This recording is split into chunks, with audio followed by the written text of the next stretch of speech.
Welcome, everyone. Welcome to this edition of our webinar. I'm Jim Gordon, as you probably know by now, and I'm delighted to have with me Eric Adams, who's the Brooklyn Borough President. Eric, welcome. I'm going to give you a little bit more formal introduction after we do a couple minutes of soft belly breathing, just to relax and come into this space with you and me together and with all those who are watching us. So let's sit comfortably in our chairs and allow our breathing to deepen. This is a concentrated meditation. There are many different kinds, as most of you who are watching us know. And this one involves breathing slowly and deeply in through the nose and out through the mouth, with our bellies soft and relaxed.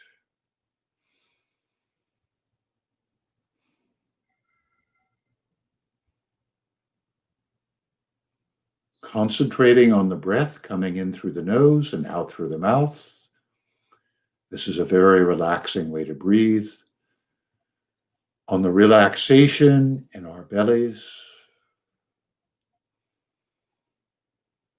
And on the words soft as we breathe in and belly as we breathe out.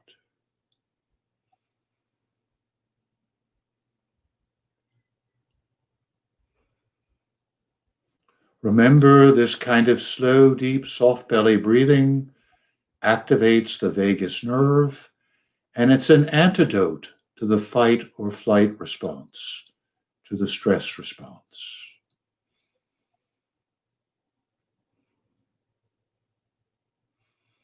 So feel yourself relaxing a little bit more with each exhalation.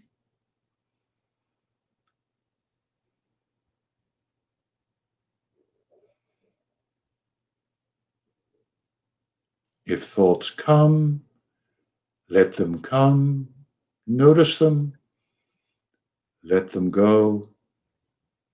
Gently bring your mind back to soft belly.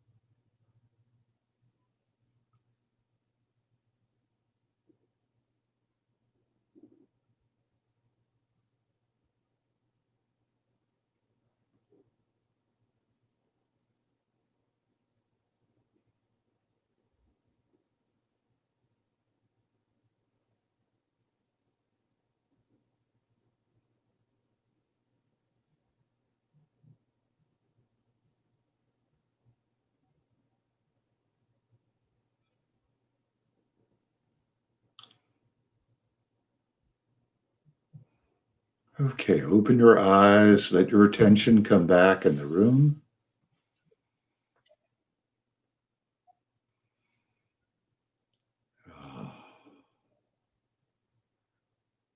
Great.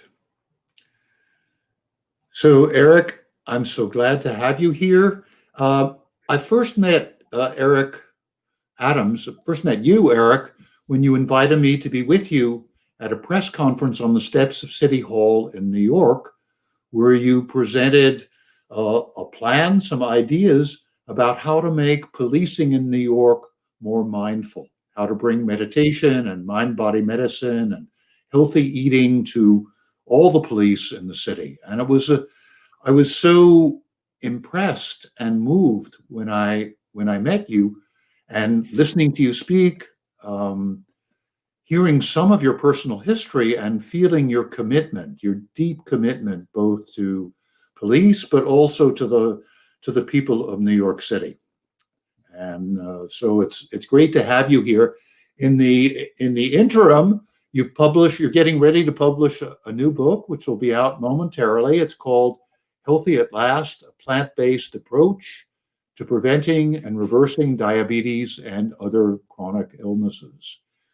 So what I want to do today is let our viewers have a sense of who you are, how you came to be doing what you're doing and what your hopes are. I mean, you're such an important figure. When I talk with you, we're working a lot with police all around the country and other first responders. And when I talk about what you're hoping to do in New York and elsewhere, people's faces light up. They say, "Oh yeah, he's great. We really love what he's doing." That's what we need in order for police to function. We need to be at peace. It's not enough to learn the sort of skills and learn about weapons and and how to deal with crowds. We need to learn to deal with ourselves. And so it's great to have you here because I know that's a priority of yours as well. So let's begin. Tell those who are viewing us a little bit about who Eric Adams is, how you got to be who you are. And it's so important, I believe, that we don't deify those who are either public figures or even in the field of elected office. And I often say that in the section on my resume, I want a section for failures. So people can see how many times I made mistakes, how many times I did not get it right. You should never be described by your failures, but your ability to get up and keep moving forward. And that's who I am. I am a person that is no different than the everyday New Yorker trying to make sense out of the universe that we are part of and continue to evolve. If I could say there's one thing that defines me is evolution. The person that is on this screen that right now is not the person that I was many years ago. And I was in some dark places throughout my life. Little did I know those dark places were places where I was not buried, but planted.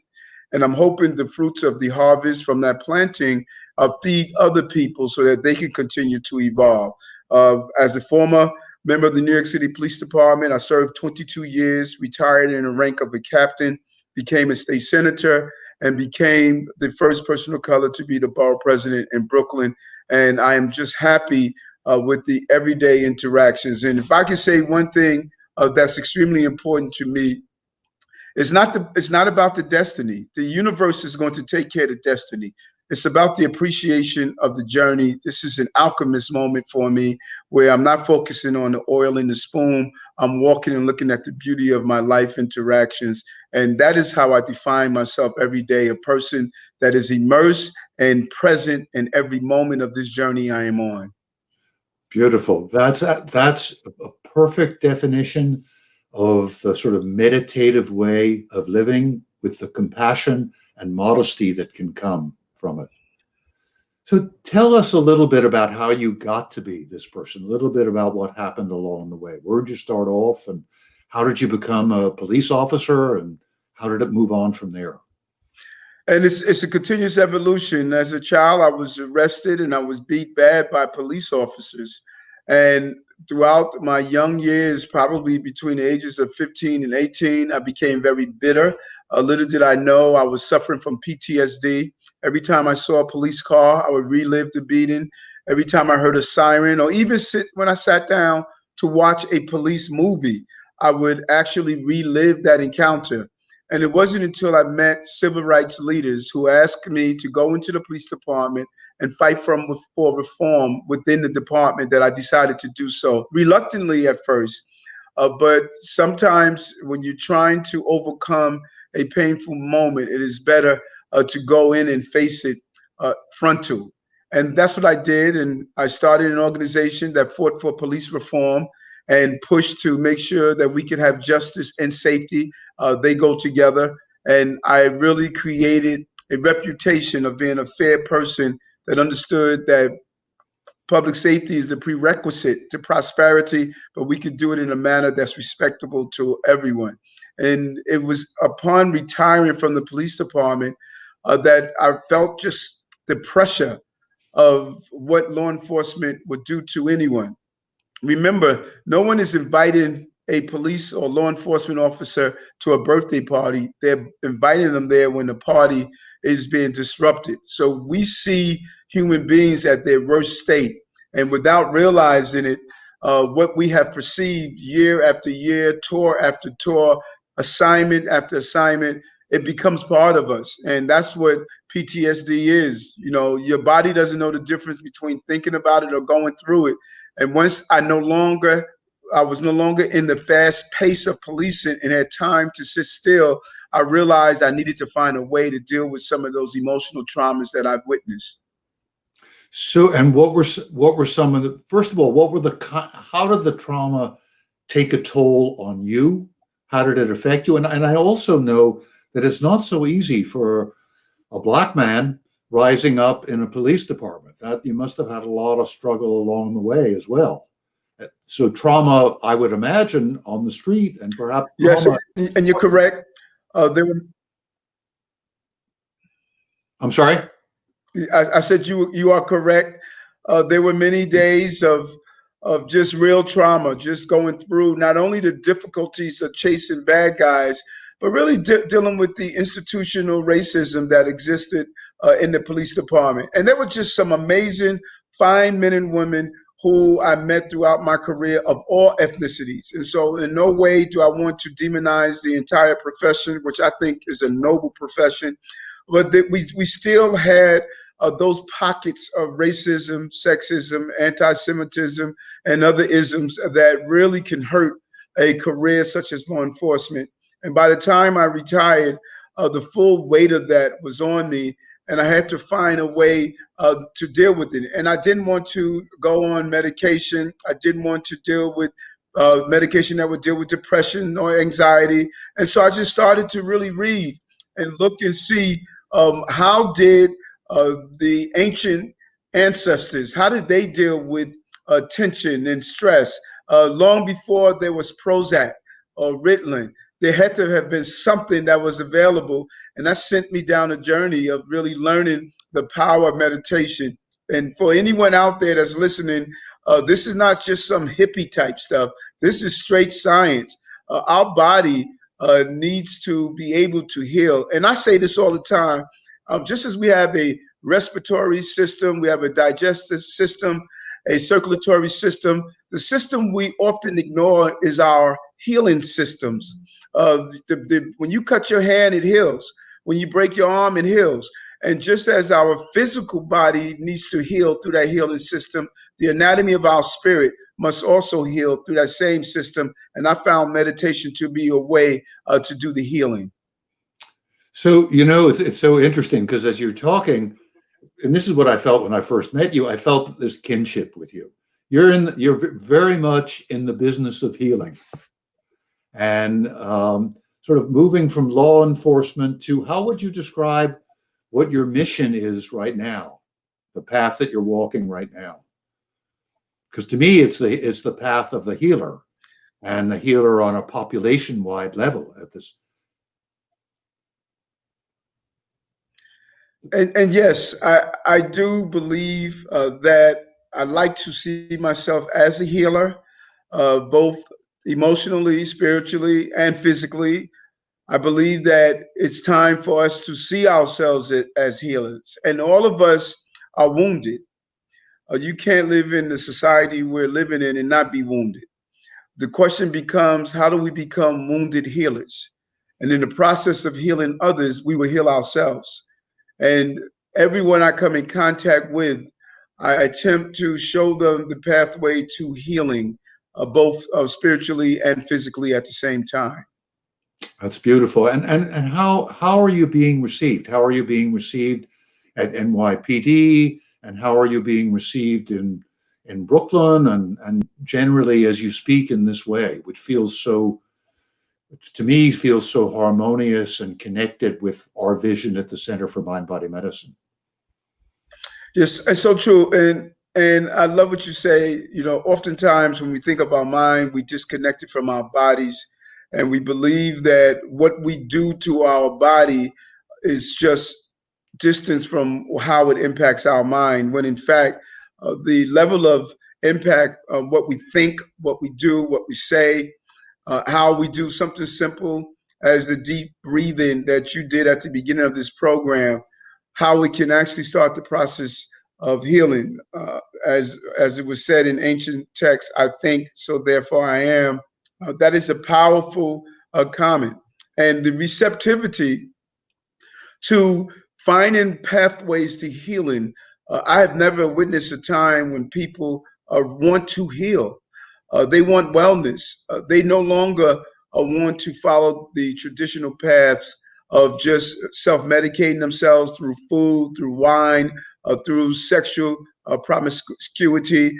They want to find pathways to wellness and to healing. And I think the receptivity to it is just amazing how many times I do just podcasts and similar to this or lectures, and people call and ask to talk about my physical healing journey that leads into the spiritual healing journey. And I just think that there's a universal shift in our existence, and people are now finding true purpose, and they're looking for their purpose, and it's through a pathway of healing. Yeah, there's we probably do know, there's a very old notion in the West that goes back to Hippocrates that there are what's called healing crises, that when the illness reaches a certain pitch and its inflammation is going wild, you can either go toward death or chronic illness, or it can be the beginning of a healing crisis in which there's a profound shift in the body and the mind and the spirit. And I think, and it sounds like you may as well, that we are in the midst of what's potentially a healing crisis now. I wonder what you think about that. I have to agree. And I was just speaking to a group of people at an event when Ruth Bader Ginsburg transitioned from the physical to the spiritual. And I was sharing with them, we often look at our national leaders and we're troubled by the tone that they're setting in the country. I'm not worried about the individuals that occupy particular offices. I'm worried about what we have become as Americans. The meanness that seems to be pervasive throughout our entire country, how we use social media to be as abusive and harmful to each other, how we no longer are willing to engage in conversations so we can be deep listeners, so we can seek to understand, so we can be understood. I believe it's time for us to reconnect in a very human way and not be so distanced from each other and not be afraid to engage in healthy dialogue, even when we disagree. We've lost that ability as Americans and probably globally. And so that troubles me. And my hope is to show people, how do we reconnect as human beings? That is the gift that we have. Human interaction is something that we should be proud of and we should lift up more. And I don't want us to ever move away from that. I'm with you. Now, how does food come into this? How do your book is Healthy at Last? So food is part of this process, and can you connect those up for us? Yes, and I'm so proud of the book. I have a copy here called Healthy at Last. This is something that is I feel as though I'm sitting inside your living room and engage in the conversation, moving people away from the thought because I've had a great career in law enforcement, a great career as a state senator, as a borough president. There were some very difficult moments. And 4 years ago, I was diagnosed with type 2 diabetes that caused me to lose vision in my left eye, and I was losing it also in my right. My ophthalmologist told me I had to turn in my driver's license because I was legally blind and wasn't able to drive. And I had permanent nerve damage. The doctors thought in my hands and feet. They thought it was going to lead to amputation, as well as an ulcer, high blood pressure, high cholesterol, hypertension. And I felt as though that I did not want to follow the traditional pathways of my mother. My mother was diabetic for 15 years and 7 years on insulin. And all of my sisters and brothers were experiencing some form of chronic disease. But I met doctors who did not believe in living with diseases, and they believed in reversing diseases. One of them was Dr. Esselstyn in Ohio, and I went to see him at the Cleveland Clinic, and he told me if I changed my diet, I could deal with some of my health issues. And that's what I did. I went to a whole food, plant-based diet. And within 3 weeks, my vision came back. Within 3 months, the diabetes went in remission. The nerve damage went away. The ulcer went away. The blood pressure normalized. And what I saw, my meditation moments became more clearer. because just as we do to the body, we do to the mind, and the right nutrients and the right food not only ensure that the blood is moving through our bodies correctly, but it also ensures that our brain is receiving the nutrients as well. It's a muscle that needs the right nutrients for it to actually do its job. And I feel so much at peace when I go into my meditation moments or just my moments of sitting still and listening to myself so I can think in a very clear manner. Yeah, it's beautiful. And I think I want to just emphasize that what you were able to do simply with diet, you were already on insulin. Yes. You were already on insulin. The diabetes had gotten that bad. You were losing vision. You were on insulin. Blood sugar was out of control. And you were able to reverse that and with getting some guidance, but you doing the work. And I think what you said right at the beginning of the program when we were talking is that what the lessons that you learn or the lessons that I learn, that these are lessons that everyone can learn for themselves. It's not Yes. something restricted to a few people, and that those possibilities of making a major difference in chronic illness are there for all of us. And that's what your book makes very clear. So And it's true. really important to people and groups like African Americans who are so vulnerable to chronic illness. There's so much higher incidence of chronic illness and, of course, of death from COVID-19. And, right, the numbers are so true. Over 90% of the people who were hospitalized had comorbidities. Over 90% of the people who died from coronavirus had comorbidities. And those are just fancy terms for diabetes, heart disease, respiratory issues. It's so important that we connect the dots, that those who had terrible impacts from coronavirus were already having terrible impacts from chronic diseases, and it's connected to our food. And so, if we would have, as a country, put people on immune strengthening diets, I believe we would have had a better impact. Instead of reaching the 200,000 deaths in our country, I think we could have had a better chance of showing people how you survive something like coronavirus. And it's important that we look towards nutrition as we look towards the future of dealing with our healthcare system. Right now, we don't have healthcare; we have sick care. Uh, People get sick, we give them medications to cover up their symptoms, and they continue to go to a steady decline. Diabetes, you start out with metformin, one type of pill, then you graduate to insulin, then you graduate to kidney failure, potentially blindness, limb amputation. It's something that we can't continue to do. And it doesn't matter how old you are. My mother at 80 years old, she was able to cycle off her insulin in 2 months after going to a whole food plant-based diet. So I want everybody to pay attention to what Eric's saying right now, that it's possible. It's also important, if you're going to do that, to do it with your physician. So the physician is there monitoring. Very important. It's a strong process, but it's a gradual process. Yes.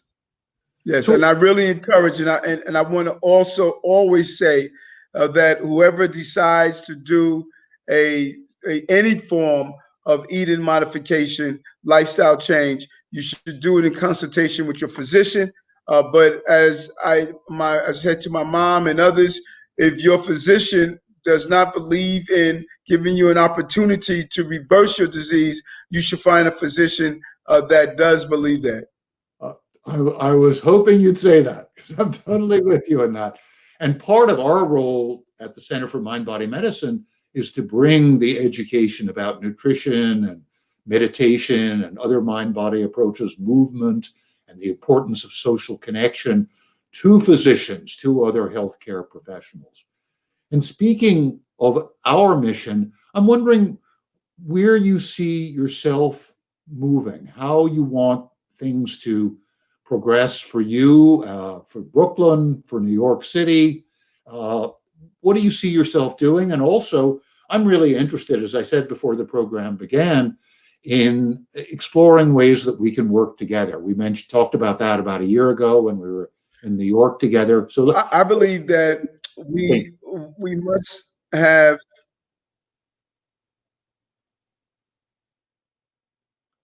I'm sorry? I believe it's important that we must have our entire government focus on wellness. And we have to move out of the crisis mode, responding to people when they're at a crisis level. We must start having a country and a city that has both intervention and prevention. The intervention of government is a temporary state. It's to stabilize the condition that a person is going through. And then the prevention brings you back to your natural order, your natural healing. And we need to start having in our governmental agencies ways of identifying when people are going through trauma. So we can just tell them while they're at a counter, while they're waiting in a homeless service area, while they're in a hospital, while they're being incarcerated. Teach them and incorporate breathing, meditation, mindfulness, kindness. That needs to be part of our entire existence. Uh, in America, we look at our GNP, our gross national product, to determine how well we're doing.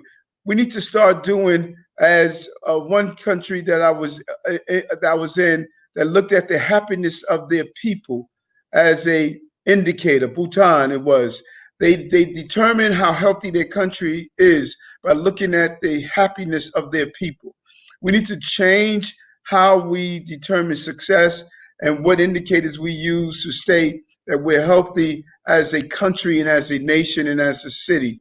And it needs to be built into our everyday practice of creating happy, thoughtful, and kind people.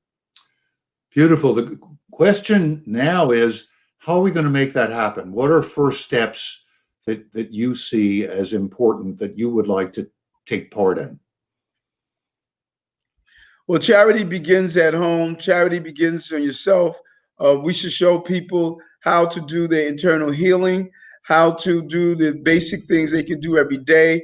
And then we need to change, number one, our food source. That's why I moved to have processed meat out of our schools, which is a type 1 carcinogen. We need to change our hospital system. I have a great partnership with Bellevue Hospital with Dr. McMacken, the first of its kind in New York, lifestyle medicine. We need to look at how do we do a better job with our environment. And then we need to practice things every day that would incorporate into our lives. How do we become a healthier society? I have something called the 100-point plan. I don't go to sleep at night unless I collected 100 points. And if there's a gap, I put the money in a jar. That's the difference. So if I do something kind, like hold a door for someone, I get 1 point. If I buy a meal for someone, I get 5 points that I didn't know. If I stand up and give someone my seat, I get 2 points. And at the end of the night, I add up all the points. If it comes to only 80 points, I take the $20 and put it in a jar. And then at the end of the week, I donate that money that I had the deficit in points. But this makes me become intentional about every day of making sure I'm doing kind deeds to people and for people other than myself. And I feel so much better each time I reach that 100 point. I celebrate that I put 100 points of love and kindness into the universe around me. That's beautiful practice. So you're beginning with yourself. You know, one of the things that I've seen over the years is that it's so important, if possible, to connect with leaders in various institutions, communities, hospital systems. And it's important to connect with everyone. But if there's a leader who really gets it, who can set the kind of example that you're setting in Brooklyn with the way you live, then everything becomes possible in the institution. The other things, a little story I wanted to tell you. I was in South Sudan, and I was working with the warring parties, the leaders of the warring parties in South Sudan. The Nuer and the Dinka were the main tribes. And they came together because they all recognized that everybody was traumatized, and they were willing to come together to learn some of these techniques of self-care and to begin to understand each other. And the Minister of Agriculture got up at the beginning of this 2-day workshop that I led with a South Sudanese colleague. And he said, we cannot have external peace unless we have internal peace. And so I'm Wow. for leaders here, and you're one of them clearly, who has that same understanding. And I'm wondering how, do you have any sense of how you can reach out or what you are doing to reach out to other leaders, to share with them your experience and your vision? Well, number one, our leaders have to acknowledge the importance of internal peace. We need to instruct, educate, and share the importance of internal peace. And then we need to start our gatherings with what you did today. Sometimes we start with a prayer where we still are listening externally, but we need to start our gatherings with internal thinking, breathing, the power of breath. So many people don't understand the importance of breath, something we do every day. But remember, no one has taught us how to breathe. We just breathe. We should have it in our pre-Ks, our 3Ks. Children should go through courses from the time they start to be able to understand and comprehend. We should teach them quiet moment, breathing moments. This way they will incorporate it in their entire lives. It should be part of the curriculum, prerequisite in our schools, in our colleges. It should be part of the core learning. Things that makes us healthy mentally and physically must be part of how we are is embedded in our society on how we seek our instructions. Right now, we receive instructions from family members and loved ones and people in our institutions who have it wrong. So we continue to perpetuate the incorrectness of what it is to be alive and find your purpose. So we need to start embedding it into every time we get together, a constant reminder, and you'll see government change. Beautiful. You know, I don't know if you, do you know Bob Runcie, who's the superintendent of schools in Broward County, Florida? No, Yeah. I do not. He is a great guy, and you ought to meet him because we're working with him in Broward County. There are 270,000 kids in the school system and 34,000 employees. And we're doing something very much like you're describing in Broward County. So sometime you ought to, we'll have to connect you guys too. And because that's the vision. I couldn't agree with you more. It's so beautiful to hear you talk about that and to set that And example. we sent away several teachers. We sent them away so that they can become trainers for mindfulness and meditation, and they returned to their schools and they taught it to the teachers. My goal is to have every child start their day with 15 to 20 minutes of meditation and end it with 15 to 20 minutes of meditation. I think it's so important that we teach our children and have it as part of our school curriculum. Beautiful. And please, we welcome, if you want to send some of those people to our trainings in mind body medicine, they are most welcome. We would love to have them Love it. working with many hundreds of teachers around the country who are bringing our work into schools. So it'll be great. I know you have to go momentarily. Your schedule is super tight. Anything any closing statement you'd like to make before we breathe a little bit at the end? Just to believe the person we all know is inside us is waiting to come out. I encourage people to pick up this amazing book that I completed. All the proceeds, Healthy at Last, all the proceeds are going to start a health ministry in all of our places of faith. And it's important for people to believe. You could become the person you know is inside you. Here's your opportunity to do so. And I thank you for what you're doing with your programs because you're healing people one breath at a time. Thank you, Eric. Let's breathe together just for a minute or so at the end. Oh, relaxing into this space, this place.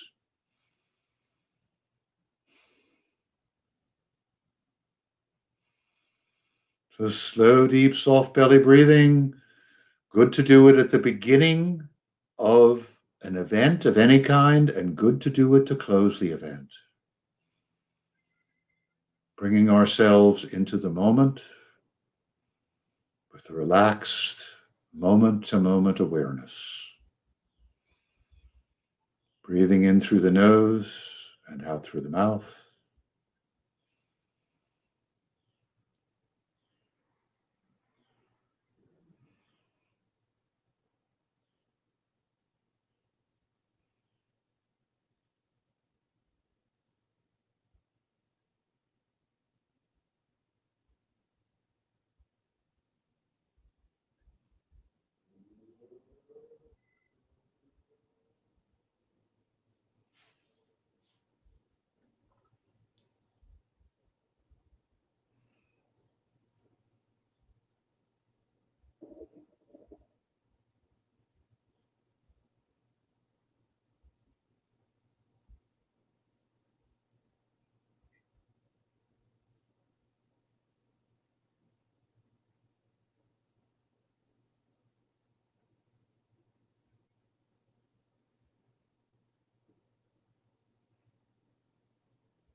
Okay, let's open our eyes.